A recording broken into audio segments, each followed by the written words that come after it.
Mari kita buka firman Tuhan di dalam Yohanes pasal yang ke-6 mulai ayat 25.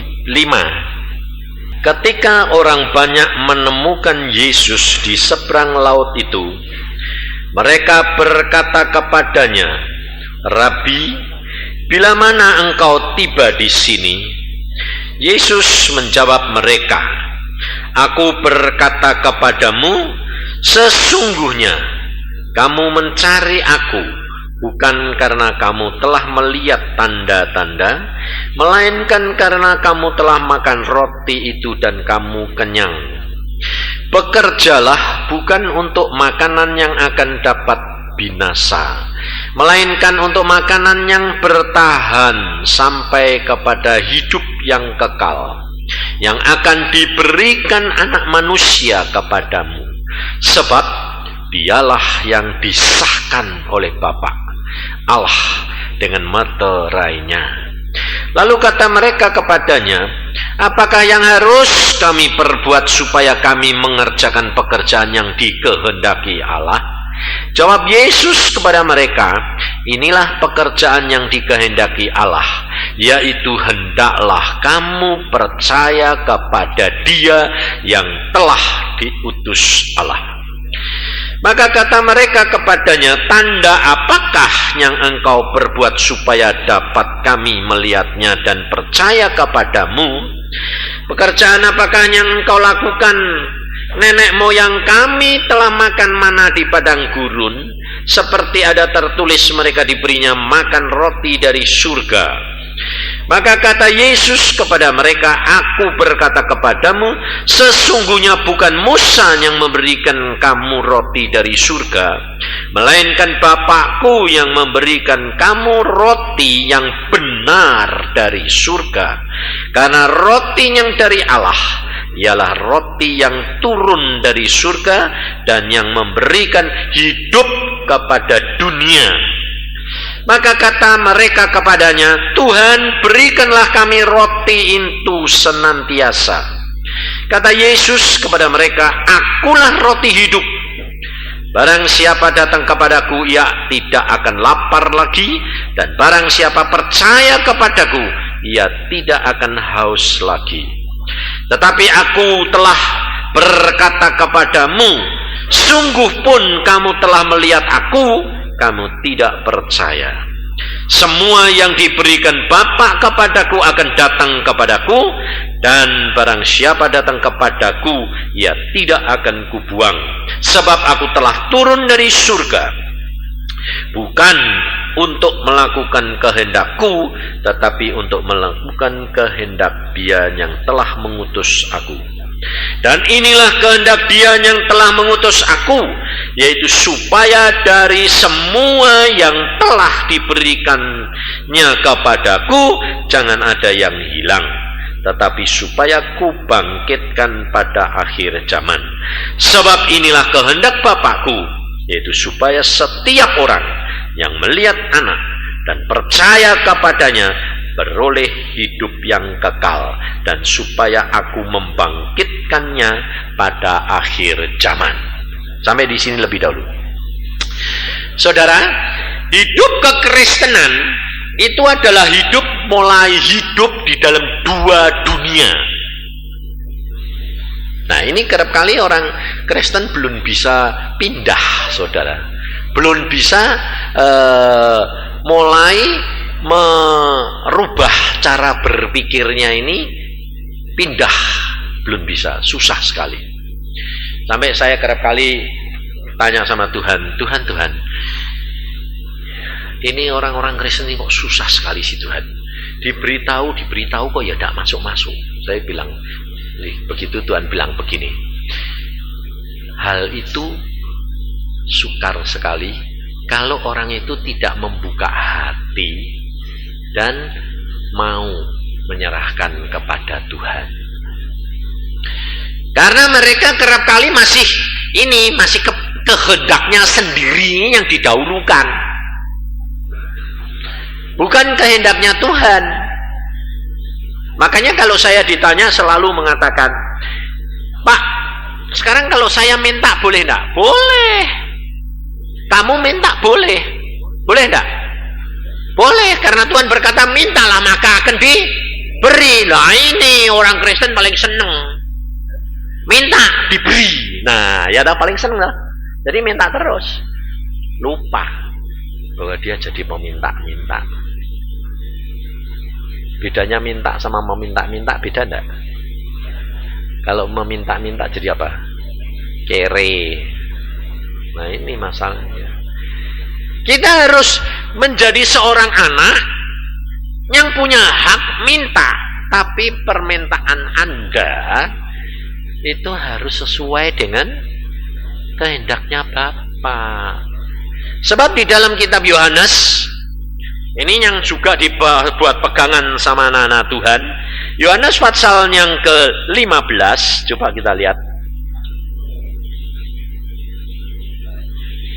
Ayat yang ke-7.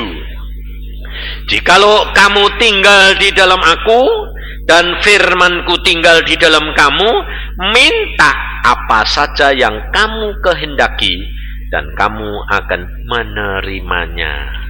Wah, jadi gampang kalau Tuhan bilang kalau engkau tinggal di dalam aku dan firmanku di dalam kamu, minta apa saja. Dan itu saya alami, saudara. Tetapi orang itu tidak masuk ke dalam pengertian firman yang benar. Yang diingat-ingat, aku kan sudah percaya kepada Yesus. Aku sudah baca firman, firmannya di dalam saya. Jadi kalau aku minta apa saja, dapat dong. Saya tanya, yang dimaksud oleh Tuhan yang apa? Kalau engkau di dalam Yesus,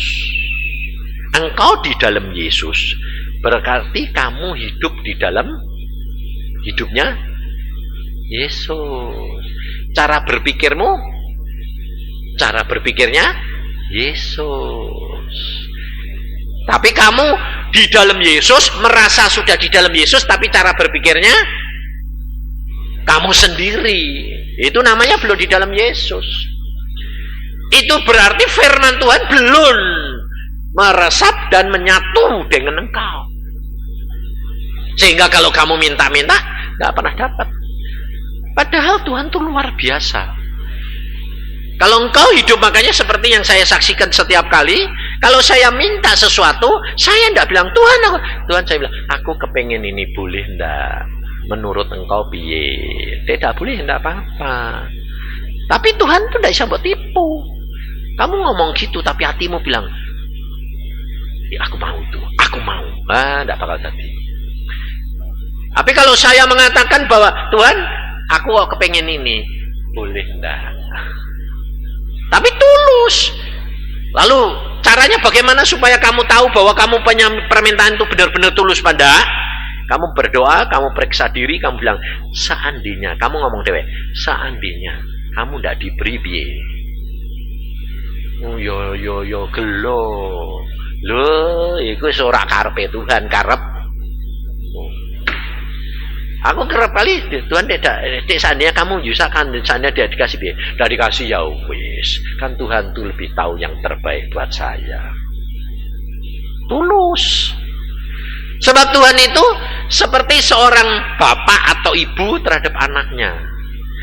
Kalau engkau belikan anak itu minta mamanya, mah beliin roti tart ya mah, ya beliin roti tart sak glondong. Lalu ini roti tarte kasihkan sama anaknya. Ibu baik bapaknya kerap kali bilang apa? Sini potong dulu buat mama atau papa, betul enggak? Dan anaknya bilang jangan. Bapak ibu ini bilang apa? Loh, siapa yang beliin? Papa. Lah kok papa minta enggak boleh? Lah kan beliin buat saya. Oh lain kali enggak tak beliin. Betul enggak? Tapi kalau sebetulnya anak itu papa minta yang banyak. Oh ya, ini Pak, motong sendiri sak banyak-banyake. Nanti sisanya buat aku. Kira-kira kamu sampai hati enggak ngambil? Malah enggak, malah disodorke semua. Itu Tuhan. Saudara. Makanya kerap kali kita itu punya masalah, mamanya penyakit yang enggak habis-habis, enggak selesai-selesai. Itu kuncinya sebetulnya di mana? Di pikiran dan hati. hatimu menjadi pahit, hatimu tidak mengampuni, hatimu sakit, hatimu kecewa karena mikir. Mulai masuk itu dari pikiran saudara. Karena saudara tidak rela diperbuat orang lain begitu. Makanya seperti yang saya kasih tahu itu, semua itu sebabnya adalah pikiran. Dan itu mulai dirubah. Saya jamin kalau engkau berubah, semuanya akan berubah. Sebab Tuhan yang berkata, bukan saya. Saya diajari, jangan saudara kira bahwa saya ini tidak gudang penyakit. Saudara kelihatan saya umur sekarang 62, saya sekarang sehat, tidak ada apa-apa, tidak ada penyakit apa-apa, makan apa saja, tidak ada bilang kolesterol, ada lemak, ada daging atau ada apa, udang masa bodoh pokoknya. Kalau dia bilang makan aja lah, tidak ada penyakit. Tapi saudara jangan kira bahwa saya itu dulunya tidak gudang penyakit. Saya kena serang jantung 4 kali. Saya batu ginjal itu udah sakitnya luar biasa. Nir, mah jebol. Sampai istri saya bilang, mahmu itu mestinya tidak beres. Sebab kalau saya dengerin saya tidur di perut kamu, waduh, kayak angin ribut. Gerujuk, geracak. Itu tidak sakit, tidak. Memang saudara, mah saya itu rusak. Karena apa? Di dalam kandungan ibu saya itu dipencet-pencet terus supaya keluar. Sehingga pada waktu saya dilahirkan, saya itu cacat karena apa? Minum teh keluar teh, minum susu keluar susu, dimakani bubur keluar bubur. Main tidak bisa terima saudara. Tapi sekarang normal. Meskipun ada tanda-tandanya, bekasnya ada. Gerujuk. Ya ribut ya ben toh. Yang penting kan aku tidak sakit, betul? Saya tidak pernah ribut toh. Perutku mau tidak sakit toh, ya mau ribut ya ben. Ya tidak masalah buat saya. Aku tidak sakit kok. Batu ginjal sampai saya bilang, aduh sakitnya kayak gini, pengennya dibedah langsung. Lalu saya bilang, Tuhan, ini milikmu, hakmu. Aku cuma kepengen istirahat deh. Saudara, tidak ada masalah. Pada sakitnya saya itu dari jam 2 pagi itu keringet tuh sebutir-butir jagung. Waduh, tak kuat sakitnya. Teman saya sampai dimorfin. Dan hanya gara-gara saya tilik dia di rumah sakit, dokter ini. Saya bilang gini, sakit gitu saja kok dimorfin. Sampai kayak gitu, hanya ngomong begitu. Itu kesombongan enggak? Pulang saya kena guling setengah mati. Waduh, gentin aku ini mati aku. Waduh, saya bilang, ampun Tuhan, memang sakitnya luar biasa, enggak tahan. Akhirnya jam 2 malam saya bilang, Tuhan, aku sudah minta ampun. Benar, saya minta ampun. Setelah minta ampun, itu masih menderita terus. Aku minta ampun. Hanya sudah saya terima penderitaan karena memang saya sombong, saya menghina temanku, saya memandang rendah. Sudahlah, saya cuma minta satu hal saja. Buat saya tidur. Sebab sudah jam 2 malam. Itu kumat mulai jam 8. Jadi 6 jam.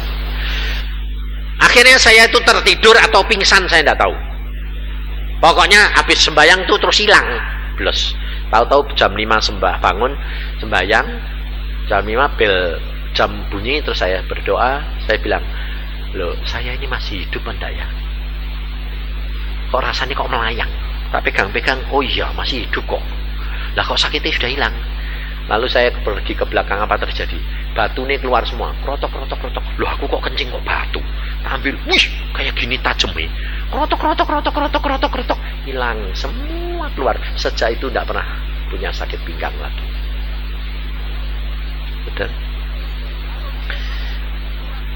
Kalau hukum Allah mengatakan bahwa orang kena serangan jantung, infarktu, gampang, bisa sembuh, bisa. Tapi orang kena serangan jantung kedua kali, pasti terjadi kelumpuhan.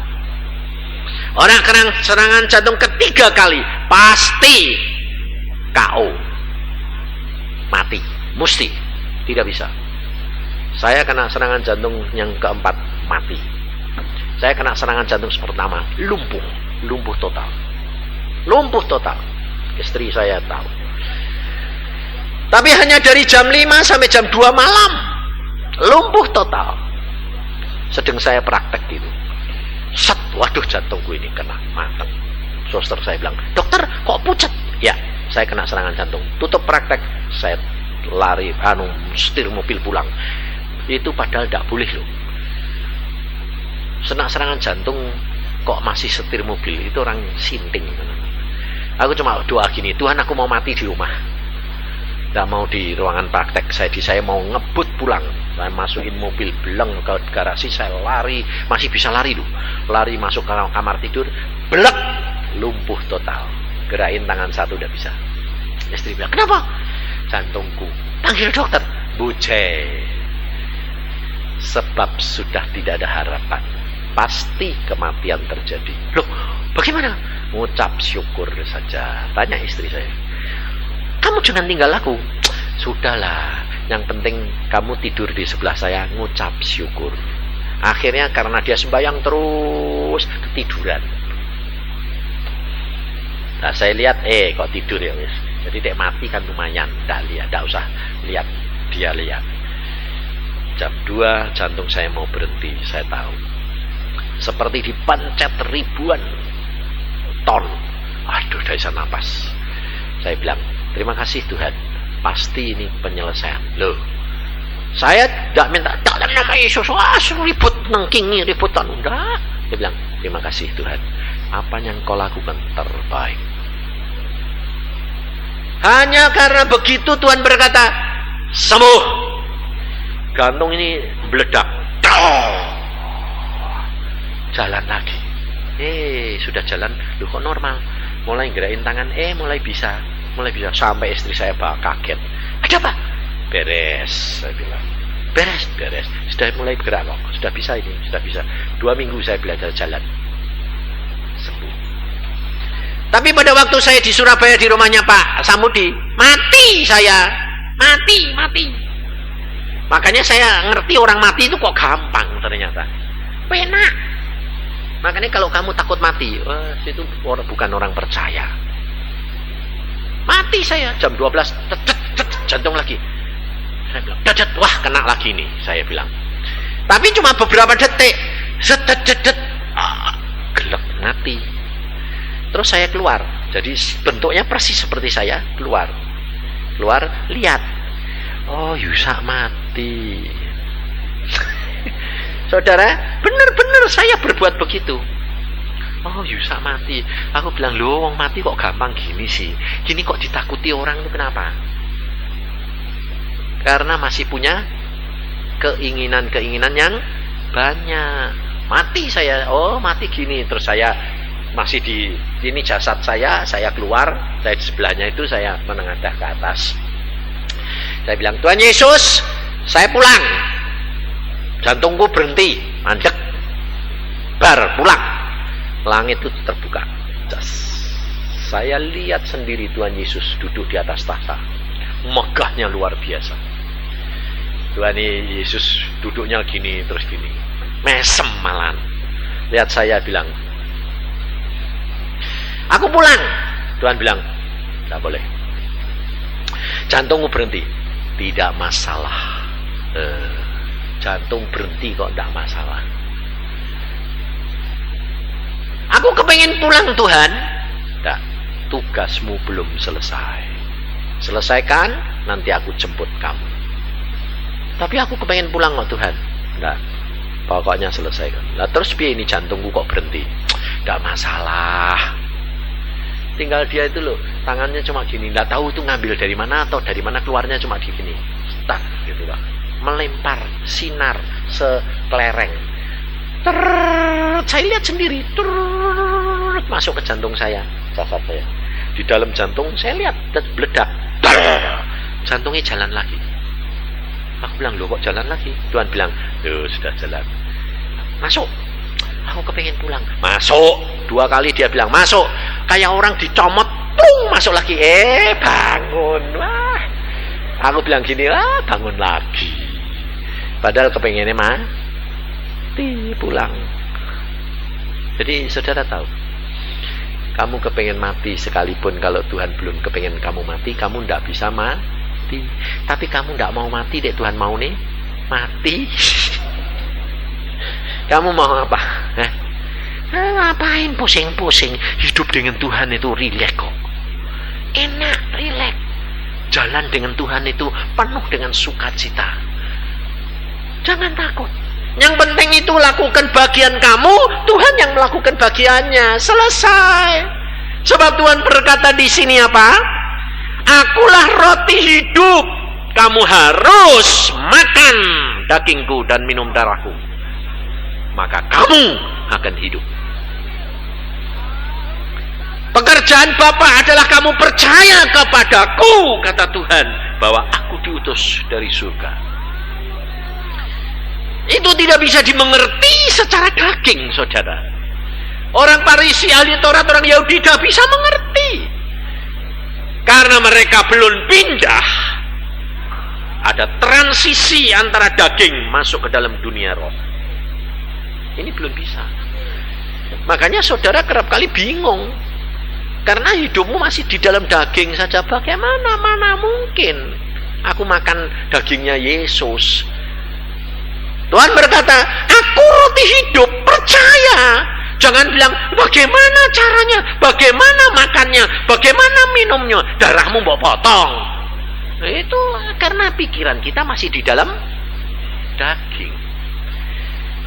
Kalau Tuhan bilang, kamu percaya kepadaku, kamu makan dagingmu, oke. Nah, percaya saja, terima dulu. Adapun nanti di dalam perjamuan Tuhan bilang, roti inilah lambang tubuhku, makan, maka aku masuk di dalam tubuh. Darahku, anggur ini, minum, dia menjadi satu dengan darahmu, sehingga jiwamu dikuasai oleh jiwaku. Udah, percaya, jadi. Tuhan no. Maka dari itu kita harus mulai belajar berpikir di dalam dunia roh. Sebab kekristenan itu, kalau nanti kamu sudah masuk di dalam dunia roh, dagingmu masih sakit sekalipun, tapi firman Tuhan berkata, sembuh. Firman Tuhan berkata, percaya kepadaku, serahkan dalam tanganku, maka Tuhan berkata, aku yang akan bertindak. Amin. Udah. Jangan mikir, lu kok masih sakit, lu kok masih gini, lu kok masih begini. Itu orang tidak percaya. Masih kembali lagi hidup dalam dunia daging. Udah. Jalanin aja, sembuh. Saya dulu punya eksem 20 tahun. Sampai kuku saya kaki itu tidak ada. Digerogoti dengan eksem itu sampai habis kukunya, jadi kayak orang kusta. Sampai sekarang masih ada tandanya. Bekas-bekasnya, tapi sudah sempurna semua. 20 tahun. Saya tidak tahu. Saya bilang, Tuhan ini kok tidak sembuh-sembuh. Ke dokter spesialis kemana-mana, ahli saraf, sampai ahli saraf. Dokter bilang, aneh, tidak ketahuan. Saya pernah mengalami, saudara, satu saat sakit yang aneh. Tahu-tahu lemas sendiri. Jadi tidak ada apa-apa di kampus gitu. Tahu-tahu, lu, kok lemas. Tenaga semua hilang. Kok aneh. Berapa saat, setengah jam, balik lagi. Ini penyakit apa? Akhirnya saya periksa ke dokter saraf. Dokter sarafnya bilang, oh tidak boleh kena matahari. Wah, celaka 2 bulan. Nah, mau sekolah tidak boleh kena matahari itu, lalu piye? Pakai bungkus apa? Nah, aku bilang, dok, tidak boleh kena matahari, lalu piye? Lah, kamu mau sembuh enggak? Ya mau. Sama yang tidak mau sembuh, kalau saya tidak mau sembuh ya saya tidak ke tempat Anda, saya bilang. Ini dokter jiwa. Tapi saya bilang, ini tidak tahu ya, sudah urusan lah. Saya doa saja, Tuhan, ini sebetulnya maunya apa sih? Kamu tahu tidak? Hidupmu itu bukan milikmu, tetapi kamu milikku. Ya wes. Udah, jalan aja. Lah kalau nanti naik sepeda motor terus lemes di jalanan, peledak, mati ya dah. Lah ya mati ya wes ben to, Tuhan mau nih gitu. Oh ya wes bener. Jalan wae malah panas-panas, masa bodoh, wis ben lah. Ya Tuhan bilang gitu ya wis percaya wae. Sembuh, hilang. Obatnya dokter ya jadi tak makan. Malah dokternya tanya, "Bagaimana sekarang?" "Oh, malah panas-panas malah sembuh." Dokter bilang enggak boleh panas-panas. Aku bilang, "Hah? Obatnya mau makan?" "Enggak." "Loh, kamu ini nyatanya sudah sembuh kok." "Ah, mau apa?" Aku bilang. "Periksa." "Ya sudah. Enggak usah balik, sembuh." Sampai sekarang enggak pernah kumat. Saya ngalami semua, saudara. Makanya saudara itu harus percaya bahwa hidup di dalam Tuhan itu baru ada kehidupan kalau kamu percaya. Hidup di dalam dunia roh. Kamu berdoa untuk suamimu, tidak tobat-tobat. Karena pikiranmu masih apa? Lihat suaminya, lu kok tidak tobat-tobat, lu kok tidak tobat-tobat, lu tidak tobat-tobat. Mbak, 8 tahun, 10 tahun ya ora tobat. Karena kamu saya dulu, ora tobat-tobat, ora tobat-tobat. Kamu ngomong belum tobat, oh tidak apa-apa, aku dalam dunia roh percaya kamu tobat, selesai. Jadi kamu ngomong terus, oh percaya tobat, oh percaya tobat, oh percaya tobat, tobat. Karena apa yang kamu ngomongkan jadi. Makanya saya kerap kali kalau orang ada om di Cirebon, om, ini bukan tante, om, Pak Yusa, istriku tak doakan 15 tahun kok tidak bertobat. Nah terus, nah ini kita sudah tua loh Pak, ini sudah umurnya 65, ini tidak tobat-tobat ya, mati kan istriku masuk neraka ini. Aku cuma gini, Tuhan ini gitu. Lah dia tidak melihatkan kasih kok, tidak praktek, teori toh. Maksudnya piye? Suruh praktek. Suruh praktek piye Tuhan? Kalau tidur dirangkul istrinya. Loh, kok itu tidur itu sendiri-sendiri? Nah, ya seranjang Pak. Tapi tidak pernah kamu rangkul-rangkul? Tidak pernah. Lu wis tuwa Pak. Lu. Pokoknya mulai malam ini tiap tidur rangkul. Dia bilang, wah yo malu apa? Wis tuwa. Ambek istrimu malu, kawin puluhan tahun ndak malu. Dhisik nggih pacaran mbok rangkul-rangkul, kepengin ngerangkul. Wis dadi istrimu ndak pernah mbok rangkul. Ya wis nurut. Mulai malam itu karena malu. Jadi dek istrinya tengah malam istrinya wis tidur, dek dirangkul. Ditumpang ke tangannya. Lalu, Tuhan, aku mengasihi istriku, bertobat. Pak, kamu tahu, hanya cuma 15 dino. 15 hari. Pada waktu minggu dia mau ke gereja, istrinya bilang, "Pak, mau kemana?" "Mau ke gereja biasa toh." "Aku ikut." Suaminya melotot. "Hah? Kamu mau ikut ke gereja?"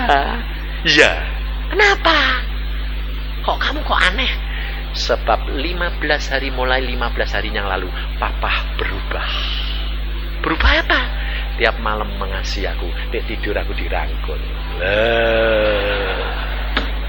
Hanya perkara kecil kayak begitu toh istrinya bertobat.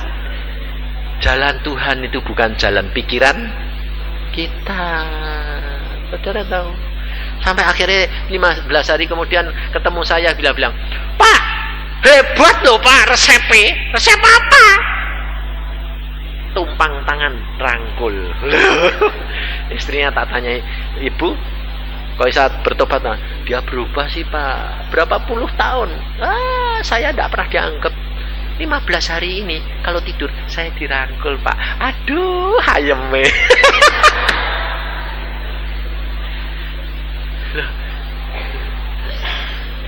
Yang ngerti pikirannya istri siapa?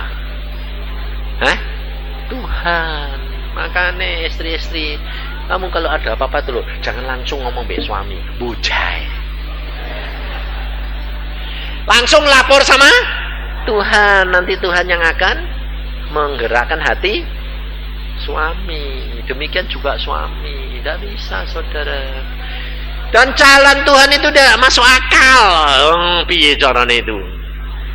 Saya pernah dulu ngajarin orang. Apa orangnya di sini pada tak ngerti aku. Suaminya tidak tobat-tobat.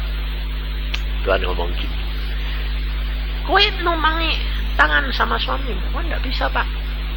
Tumang tangan kepalanya itu nanti marah. Kapan kamu ada kesempatan? Ada satu. Setiap kali saya suruh jabuti uban. Ah beneran? Setiap kali kamu jabut uban dalam nama Yesus bertobat. Beres, aku bilang gitu. Dan ternyata saudara tahu bertobat sungguh. Bertobat sungguh saudara. Caranya Tuhan itu aneh-aneh. Tapi jangan niru kowe bawa jabuti ya. Belum tentu, tidak bisa ditiru Tuhan itu. Sendiri-sendiri caranya. Kalau kamu percaya, artinya firman Tuhan yang dikatakan, lakukan saja. Jangan dengan mana bisa, oh ini logikanya mana, ayah sudah, tidak bakal jadi tidak. Kalau Tuhan berkata percaya kepadaku, apapun yang firman Tuhan lakukan, selesai, lakukan, percaya saja. Kalau Tuhan bilang roti ini tubuhku, amin, aku terima. Dalam nama Tuhan Yesus aku telan dagingmu jadi satu dengan dagingku, sehingga dagingku engkau kuasai. Darahmu aku minum dan itu menjadi satu, sehingga jiwaku di dalam darah ini engkau kuasai. Selesai. Om saya sendiri saudara punya sakit jantung, tak sembuh-sembuh. Tapi dalam satu perjamuan kudus Tuhan ngomong gini, kamu percaya enggak aku sudah tanggung semua dosa-dosamu? Percaya, termasuk penyakitmu. Karena firman Tuhan berkata, bilur-bilurku menyembuhkan engkau. Aku percaya. Sekarang katakan, minum, makan dalam nama Yesus, aku disempurnakan. Karena tubuh dan daging Yesus ada di dalam diriku. Dia minum set, kepanas ser, sembuh, jantungnya sempurna. Kalau Tuhan mau tuh gampang, bener enggak? Yang penting tuh cuma percaya. Makanya saya bilang, udahlah, saya ini ngalami sendiri semua sampai mati sekalipun pernah. Penyakit apa saja ada. Setahun ya pernah, yang sampai 20 tahun ya punya. Tidak sembuh-sembuh eksim, punya. Tuhan berkata apa? Kenapa eksimmu tidak sembuh? Lah kau sampai 20 tahun apa sih Tuhan? Pada waktu saya berdoa sendiri, Tuhan berkata, lihat hatimu yang dalam. Waduh, di dalam hati yang dalam sekali. Pada waktu saya berumur 10 tahun, saya sakit hati sama om saya. Umur 10. Bayangin. Sampai umur 30. Berarti berapa tahun? 20 tahun tertanam. Tuhan bilang, itu akar eksimmu. Waduh, langsung saya ambil. Dalam nama Tuhan Yesus, aku ampuni omku. Tuhan, aku cabut. Aku tidak mau simpen penyakit ini. Sumber penyakit. Dalam nama Tuhan Yesus, buang. Lalu kalau sudah gitu, ketemu om itu lalu mateng, masuk lagi tidak? Tidak masuk. Kalau masuk lagi ya eksim meneh. Mateng boleh, ngerti tidak? Tapi cuma lewat mateng. Oh, tapi sudah aku ampuni, selesai, sembuh. Kuku-kuku tumbuh sempurna, saudara, sempurna semua. Maka dari itu saudara perhatikan, sumbernya semua itu di pikiran dan hati. Ini yang perlu dibersihkan Tuhan. Tuhan berkata, dari hatimu keluar segala sesuatu yang akhirnya menjadi satu kenyataan. Dari sakit penyakit segala itu semua dari hati saudara, dari pikiran asalnya. Itu buangin semua. Nah, setelah itu kalau kamu sudah bertobat, kamu genti niru Tuhan Yesus. Belajar karena Tuhan Yesus ada di dalam diri kamu. Kamu sekarang kalau Tuhan Yesus menyembuhin orang itu, Tuhan Yesus ngomong apa? Jadilah sembuh gitu tak toh? Nah, kenapa kamu tidak bilang gitu? Tubuhmu jadi omongi, jadilah sembuh, jadilah sembuh, jadilah sembuh, sembuh. Tapi kamu bilang, loh kok belum sembuh-sembuh? Ya enggak, belum sembuh. Setiap kali ngomongnya belum sembuh, ya belum sembuh. Tapi kalau kamu percaya sembuh. Sebab bagi Tuhan itu dia barang mustahil. Tapi mau menyembuhkan bagaimana caranya itu urusannya dia. Tapi yang penting kamu percaya dulu di dalam dunia roh, maka menjelma menjadi satu kenyataan di dalam daging. Makanya kekristenan kita ini segala sesuatu harus dimulai dari dunia roh, hati, rohmu. Maka Tuhan berkata, kalau engkau harus makan daging dan darahku, lalu apa artinya? Di dalam Yohanes pasal yang ke-6 ini,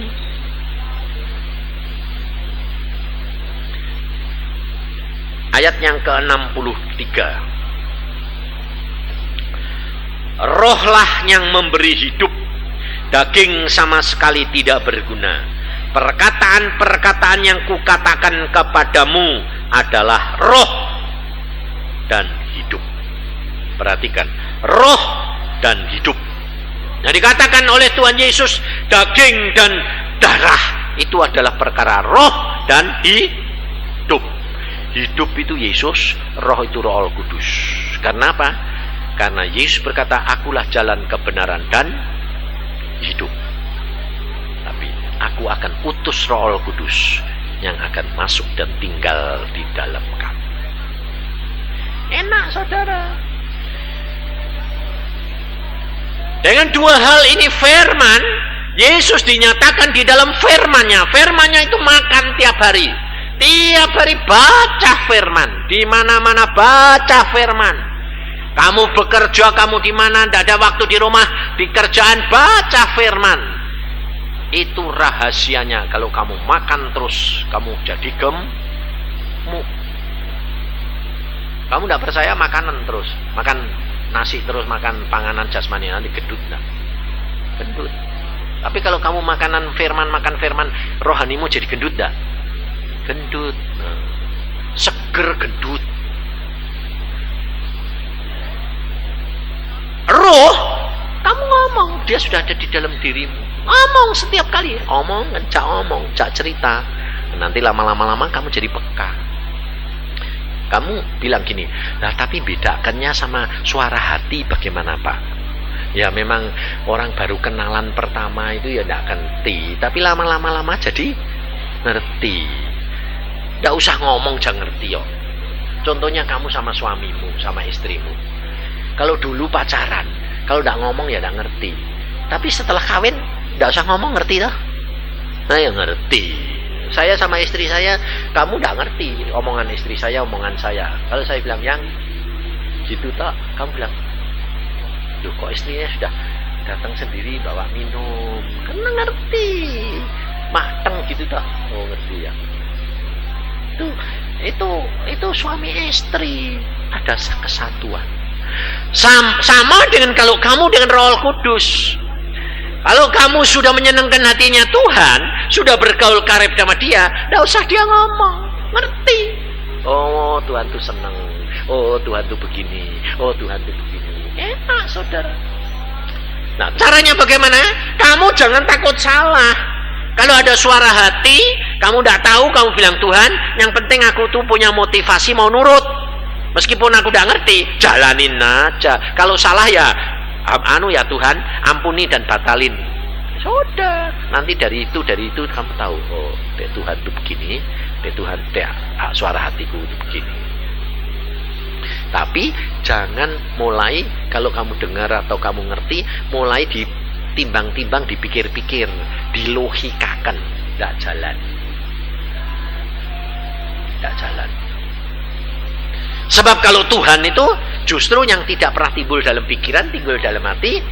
tidak pernah kamu duga dan tidak masuk akal. Itu Tuhan.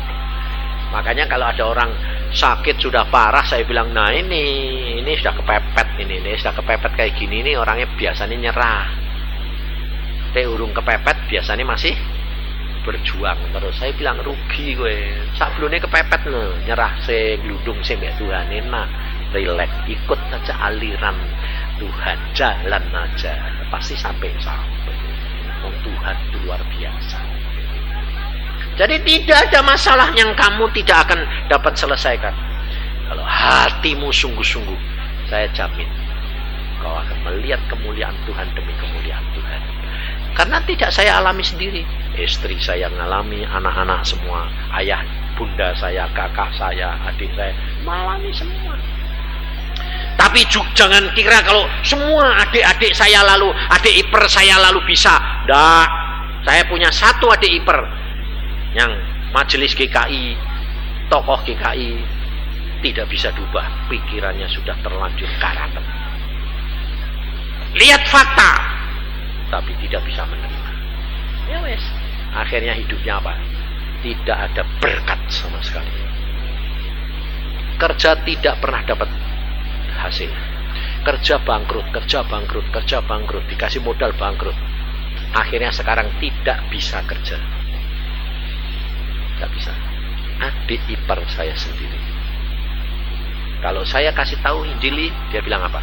Ada masanya aku nanti bisa percaya. Jadi yang ngatur siapa? Dirinya. Yang jadi Tuhan siapa? Dirinya. Padahal lihat mujizat. Dia hidup dari orang yang percaya kepada Tuhan. Adiknya yang percaya kepada Tuhan, keberkatan memelihara dia. Tapi tidak bisa bertobat. Sampai saya sendiri berkata, Tuhan aneh. Makanya saya bilang, udahlah, jangan menghakimi.